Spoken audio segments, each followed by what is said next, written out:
سلامونه به احترامات ملګرو، هیله لرم چې روغه جوړ وئ. ملګرو، کال 2023 په وتلو او کال 2025 په شروع کېدلو باندې دی. موږ لکم داسې کار کول پکار دي، موږ لکم داسې عمل کول پکار دي چې موږ په کال 2025 کې په خپل فیلډونو کې تجربه حاصله کړو او موږ په هغه کې پرمختګ وکړو. نو د دې لپاره ضروری ده چې چېرې یو سړی د خپل صحت په اړه باندې فکر مني، د خپل ځان په اړه باندې فکر مني، نو هغه دی لازمي یو پوهه ډاکټر او یو پوهه طبيب ته وکشي، هغه دی ولولي او هغه دی واوري او داغه نه د خپل صحت په اړه باندې معلومات حاصل کی. دغه سي کچري منګه په اکانومي کې یا په کاروبار کې یا په تجارت کې پرمختګ غواړو، منګه ځان کامیاب لیدل غواړو، نو زمونږ لپاره ضروری ده چې منګه هغه چاته لاس ورکو، منګه هغه چاته ورسېږو کم خلک چې په تجارت کې، کم خلک چې په معیشت کې، په اقتصاد کې او په کاروبار کې تجربه لري، منګ هغه خلک واغو. کچري منګه ځان پوه کول غواړو په سیاست باندې، په تاریخ باندې، نو زمونږ لپاره ضروری او لازمي ده چې منګه خو تاریخ پوهانو ته، خو او تجربه کار مورخینو ته او خو سیاست مدارانو ته ځان ورسو چې موږ دا غینه زده کړو، اغي واورو او اغي ولولو. کچری تاسو په هر فیلډ کې پرمختګ غواړئ، نو ضروری ده تاسو لپاره چې په هغه فیلډ کې تجربه کار خلک تاسو واوري او دا غینه زده کړو وکړئ. زه تاسو ته ګارانټي درکوم کچری تاسو د خپل ژوند دغه روان نوي کال په دغه فارموله باندې تیر کو، نو کال 2026 با که ژوند اخر او تاسو د پاره یو بل نوې کال وي او تاسو په هغه کې ډیر څه حاصل کړی وي، تاسو به ډیر څه پرمختګ پای کې کړی. ملګرو، زه د خپل فیلډ په حواله سره تاسو ته وایم، زما چونکې په کالج او یونیورسيټي کې 2 سبجیکټونه تیر شیو چې په اول کې هیستوري وا، تاریخ او بیا په اخیری پړاو کې زما سبجیکټ اکانومي پاتې شوی دی، یعنی اکونومکس پاتې شوی دی او زما کوم فیلډ دی نن سبا نو هم هغه د اکانومي سره تړلې شوی دی، نو زه په خپل فیلډ کې لګیایم. دویم زما د سیاست او د تاریخ سره شوق، نو زه مدام کوشش کوم چې په سیاست باندې پوه خلک واورم، دغه سی په تاریخ باندې پوه خلک واورم او اغي ولولم چې تاریخ څه شی دی، چې دغه نظریاتونه تاریخ زده کړم. دغه سی زه په نړیوال سیاست باندې هم چې نظر ساتم او غواړم چې په نړیوال سیاست باندې هم زه پوه خلک واورم،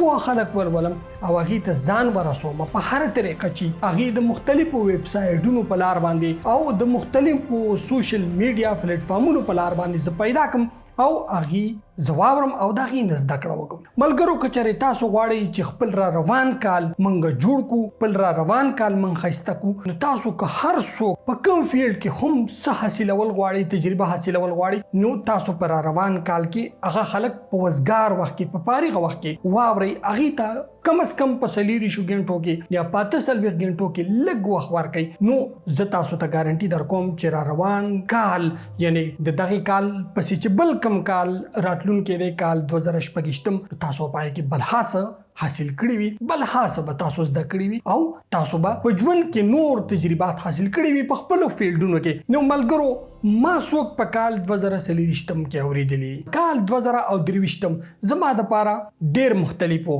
ځکه چې په کال 2023 کې ما هغه خلکو ته رسایي نه کړې په کوم فیلډونو کې، یعنی په تاریخ کې، په اکانومي کې، په سیاست کې، په بین الاقوامي سیاست کې، منطقي په سیاست کې هغه خلک ډیر کم اوریدل او کم چې پاغي باندې تجربه درلودله. نو بیا چې کله کال 2023 پیل شو، نو ما هغه خلکو ته رسایي وکړه، هغه ما واوریدل او هغه ما ولوستل او دا غینه ما ډیر څه زده کړو. نو زه د خپل ژوند کال 2023 د خپل ژوند د کال 2023 او د 2023 نه ډیر کامیاب بولم او هم په دغه فارموله باندې به ان شاء الله زما را روان کال هم تیریږي.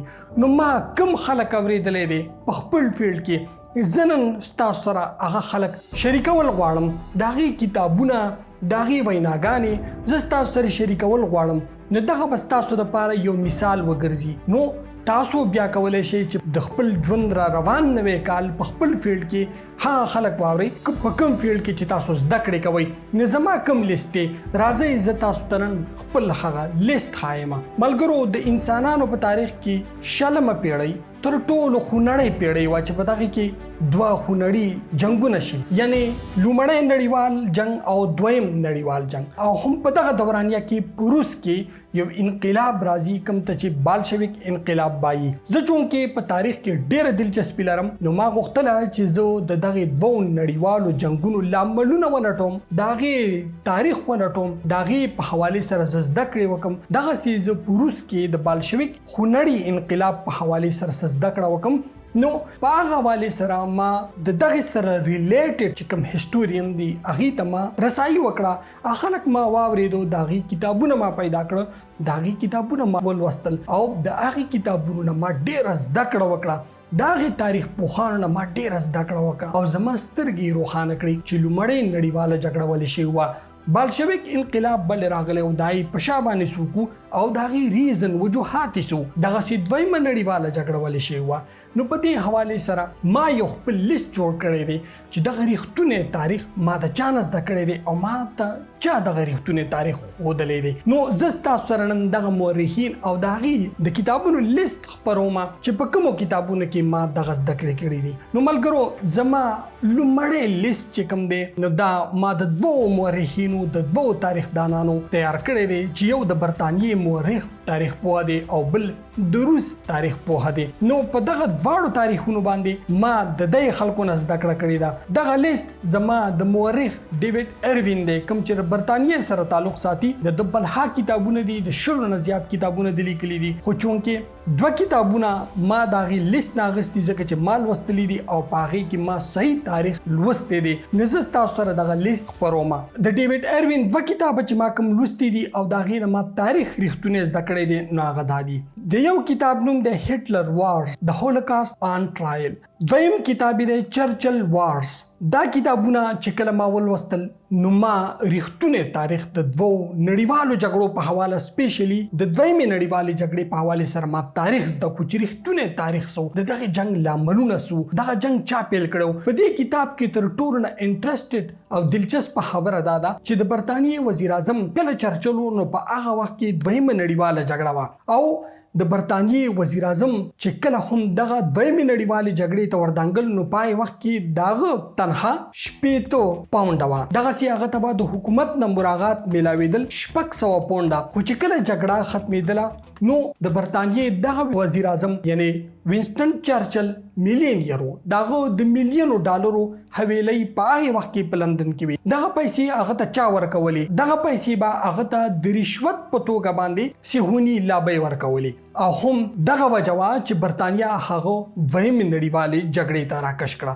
زه نور په تاریخ کې نه ځم خو به هر حال زما دغه تاریخ تر ټولو نه بهترین تاریخ دی چې ما ته څه زده کړي دي او ما ته ډېره پوهه راکړې ده د دغې دوو خونړو پیښو په اړه باندې. په دغه 20مه پیړۍ کې دویم مورخ چې کوم زما دی هغه د بالشویک انقلاب ریښتونی تاریخ لیکلی دی نو هغه دی د روس مورخ الکساندر سولجینیټسن. الکساندر سولجینیټسن بل کتاب لیکلی دی په دغه خونړي انقلاب باندې د دغې نامه ده 200 years together. د دې کتاب اصل موضوع دا ده چې په روس کې کوم یهودیان پاتې کېدل اخر هغې ته کوم تکلیف و چې هغې د بالشویک خونړی انقلاب په روس کې راوستلو. دغه ټول تاریخ هغه په دغه کتاب کې بیان کړی دی او د بالشویک د انقلاب نه مخکې چې کوم خونړی پیښې په روس کې د زار حکومت او د یهودیانو ترمنځ راغلي دي نو د هغې تفصیلي او حقیقي ذکر په دغه کتاب کې کړی دی. نو کله چې هم ما دغه کتاب ولوستلو نو زه د بالشویک انقلاب د ریښتوني تاریخ نه خبر شوم چې د دغې په شا باندې لاملونه څه او دا ولې راتله. ملګرو زما دویم لیست ګلوبل پالیټکس چې زه پکې ډېره دلچسپي لرم او زما مدام دا خواهشي چې په نړیوالو کشالو باندې او په نړیوال سیاست باندې زه ځان پوهه کړم. نو دغه لیست ما تیار کړی دی او په دې کې چې ما کوم 2 مهم پروفیسران دانشوران اورېدلي دي د هغې نه ما کومه زده کړه کړې ده نو هغه زه ستاسو سره خپرول غواړم په ګلوبل پالیټکس باندې. ما د امریکې 2 پروفیسران اوریدلی دي د هغې د دانش او د هغې د علم مثال هم په دې نړۍ کې نه میلاویږي.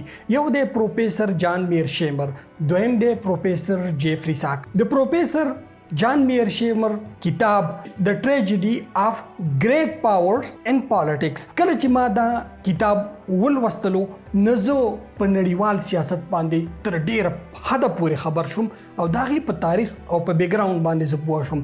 دویم کتاب دغه د اسرائیل لابي اینډ US فارن پالیسی. دا هغه کتاب دی د کوم کتاب د لارې چې پروفیسر جان میرشیمر دنیاوالو ته ښایي چې زمونږ سیاست څومره د صهیوني لابۍ د کنټرول لاندې دی. په دغه کې هغه لوی تاریخ بیان کړی دی او هغه تاریخ په خاصه توګه بیان کړی دی چې دغه لابي څومره د امریکای سیاستمداران کانګرس او سینټ کنټرولوي او خپلې اقتصادي او خپلې جیوپولیټیکل جګړې په دنیا کې مخې ته بیایي. دویم چې زما په لیست کې کوم دی په دې موضوع سره په دې حوالې سره نو هغه دی پروفیسر جیفری ساک. پروفیسر جیفری ساک یو بهترین پولیټیکل کمنټیټر دی، جیوپولیټیکل کمنټیټر دی. د دې سره سره هغه یو مورخ هم دی. دغه چې کوم کتاب دی نو هغه دی د ایج اف ګلوبلایزیشن. دغه ډیر مهم کتاب دی چې ما لوستلی دی. په دغه کتاب کې هغه ذکر کوي چې ګلوبلایزیشن څنګه پیل کیږي، نړۍ څنګه ګلوبلایزیشن اړخ ته ځي. دویم ما دغه ټول کتابونه خو چونکین دي لوستي، صرف دغه کتاب مې لوستلی دی، دې نه ما ډېره زده کړه کړې ده. بل هغه ما اورېدلی په مختلفو رسنیو باندې ډېر دی. په کال 2040 کې نو د هغه نه د یوکرین او د روس د جګړې په حواله سره ما ډېر څه زده کړي او ډېر څه ما د هغه نه اورېدلی دي. نو زه ځکه کال 2040 د کال 2022 او 23 په نسبت باندې د خپل ځان لپاره غوره کال بولم، ځکه چې زما یو فیلډ کوم چې د جیو پالیټکس دی، ګلوبل جیو پالیټکس دی، نو پای کې ما د دغه دواړو نه ډېرې زده کړې دي. ملګرو زما بل لیست دی کوم چې زما د فیلډ سره تعلق ساتي، اکانومي، چې بین الاقوامي اکانومي څنګه چلیږي او دغه بین الاقوامي اکانومي څومره په سیاست کې عمل او دخل لري. ملګرو تاسو دا یو خبره یاد وساتئ چې اکانومي او سیاست د یو بل سره دوه ریلیټډ سبجیکټونه دي. نو په دې حواله سره ما څوک اورېدلی دي، ما څوک لوستلی دي، دغه لیست هم زه ستاسو سره خپروم چې دغه څوک دي. ملګرو په دې لیست کې زما سره دی د امریکای پروفیسر ریچارډ اولف. پروفیسر ریچارډ اولف د نن دور بهترین اکانومیست او پولیټیکل کمنټیټر دی. د دې ما اوریدلی هم دی او ما لوستلی هم دی. د مشهور کتاب دی کیپیټالیزم هټس فین. دغه کتاب ما ولوستو په کال 2023 کې. نو د ګلوبل اکانومي په حواله سره دغه نه ما بل خاص د کړې وکړي. دغه سي د سره سره ما مایکل هارټس هم اوریدلی دی چې د امریکای په مشهورو اکانومیستانو کې شمار دی او دغه چې کوم کتاب دی سوپر امپیریالیزم. نو دغه کتاب سوپر امپیریالیزم هم د ګلوبل اکانومي سره تړلی شوی دی چې ګلوبل اکانومي څنګه امریکا کنټرول کوي او د هغې د لارې څنګه د نړۍ 80% قومونه د خپل استعماري پالیسو د لاندې ساتي. ملګرو د دې سره سره ما یو ځوان چې د دې نوجوان پول سره تعلق ساتي، شاید په عمر کې زمانه کم وي، هغه ما لوستی خو نه دی خو ما اورېدلی په کال 2040 کې ډېر دی. د هغه نامه د بن ناټن. بن ناټن خپل یو ویب سایټ هم چلوي چې د هغې ویب سایټ نامه د جیوپولیټیکل اکانومي او د دې سره سره هغه خپل یوټیوب هم چلوي جیوپولیټیکل اکانومي په نوم باندې چې دا یو پوډکاسټ 1.5 غنټه 1 غنټه 40 منټه ما خامخا چې کله هم په کال 2040 کې هغه خپل پوډکاسټ اپلوډ کړی دی نو ما مکمل اوریدلی دی. د بن ناټن نه ما ډېره زده کړه کړې ده. نو په دې لیست کې چې زما کوم بهترین جیوپولیټیکل کمنټیټر دی، کوم اکنامکس کمنټیټر دی، هغه بن ناټن دی.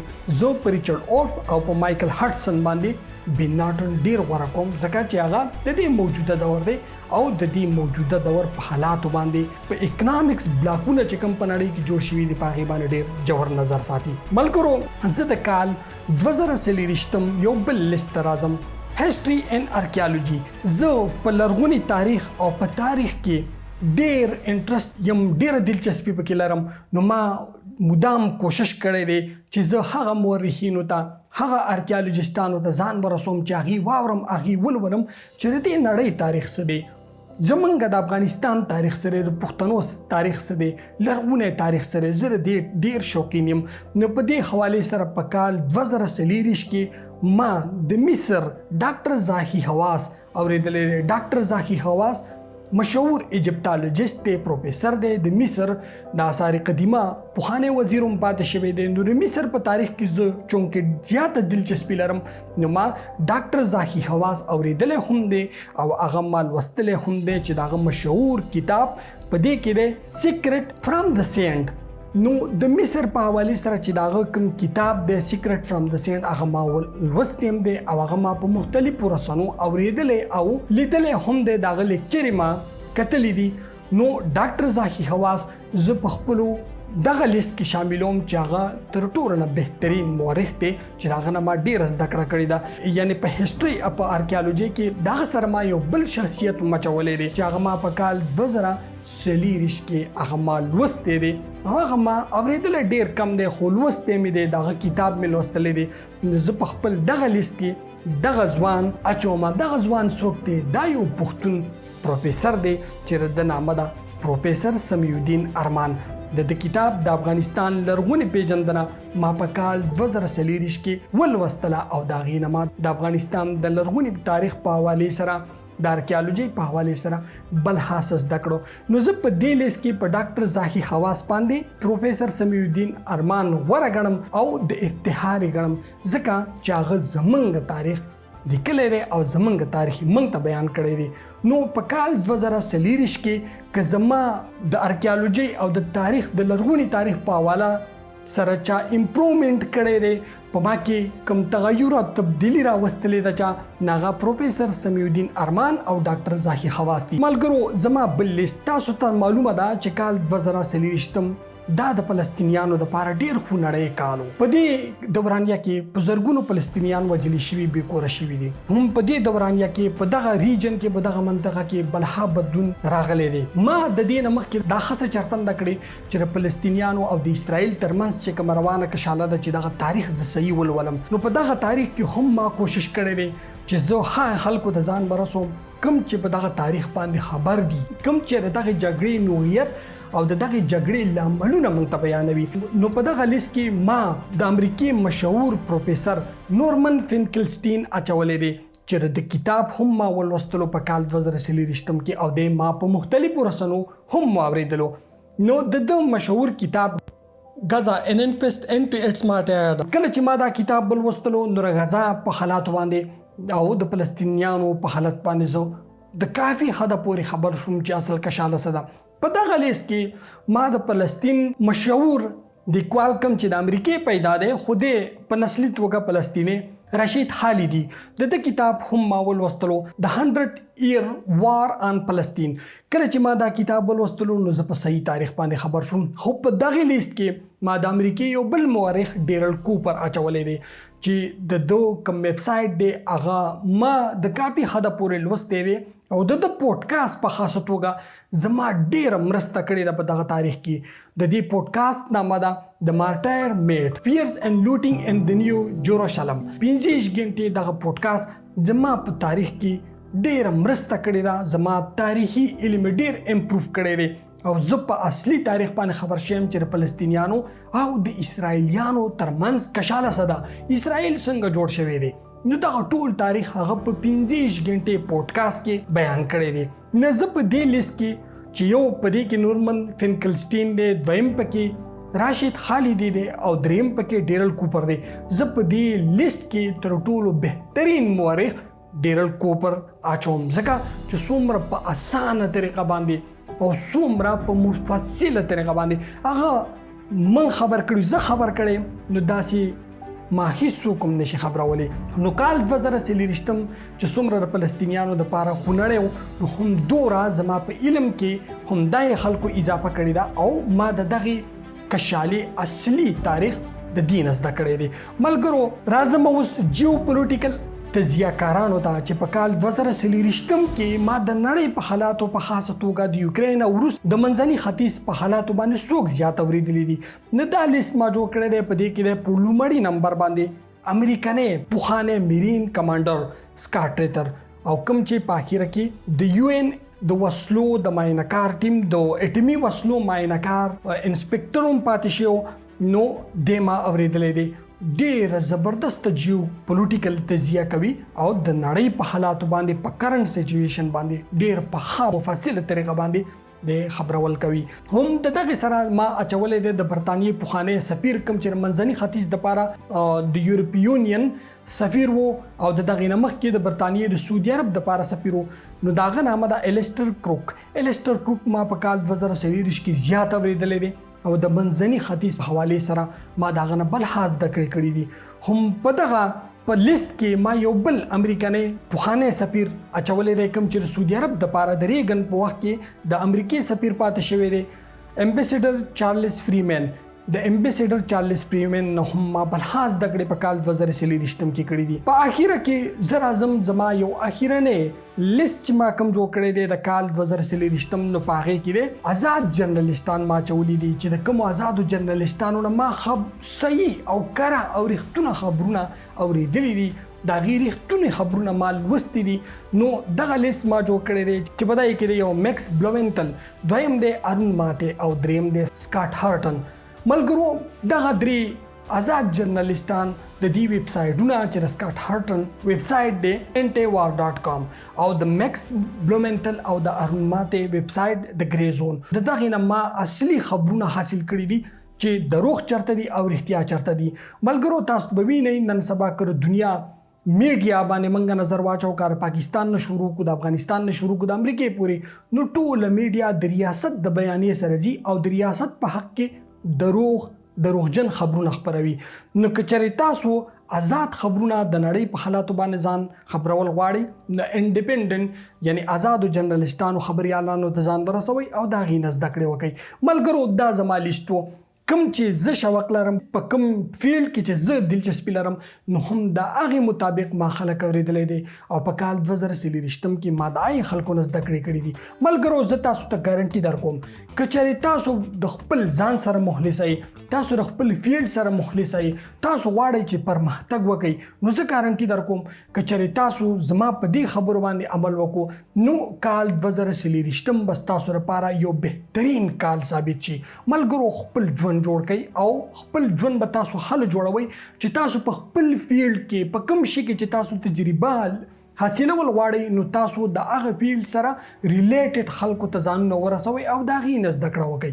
ملګرو مونږ ته معلومه ده څوک په سټډي کوي څوک په خپل کارونه کوي څوک په کاروبارونه کوي مچره مونږ دا بهانه لټو چې زما سره وخت نشته د زمونږ سره وخت شته. نن سبا سوشل میډیا دور دی مونږ په ټیک ټاکونو باندې اکثره کنزل ماران اورو منګه په ټیک ټاکونو باندې اکثر متنازع خلک اورو منګ په ټیک ټاکونو باندې اکثر جاهلان خلک اورو منګ په نورو سوشل میډیا پلیټ فارمونو باندې اکثر هغه خلک اورو کوم چې سیاست او مذهب دیو بل سره مکس کوي څوک چې تجارت هم د مذهب سره تړي څوک چې ساينس هم د مذهب سره تړي څوک چې مذهبي چسکې لګای څوک چې کنځلې کوي څوک چې بد اخلاقی کوي منګ هغه خلک اورو منګ خپل قیمتي وخت پاغي باندې ځای کو نو دغه سي زمونږ هر یو کال تشزي مونږ پاغي کال کې زده کړه نه کوو چې کله مونږ په دغه کارونو کې زده کړه نه کوو نو مونږ امپروومنت په ژوند کې نه کوو مونږ پرمختګ په ژوند کې نه کوو او زمونږ د پرمختګ دغه ګاډي په خپل ځای باندې ولاړ وي مونږ دغه سي خپل ژوند بربادو خو زمونږ په علم کې اضافه نه کیږي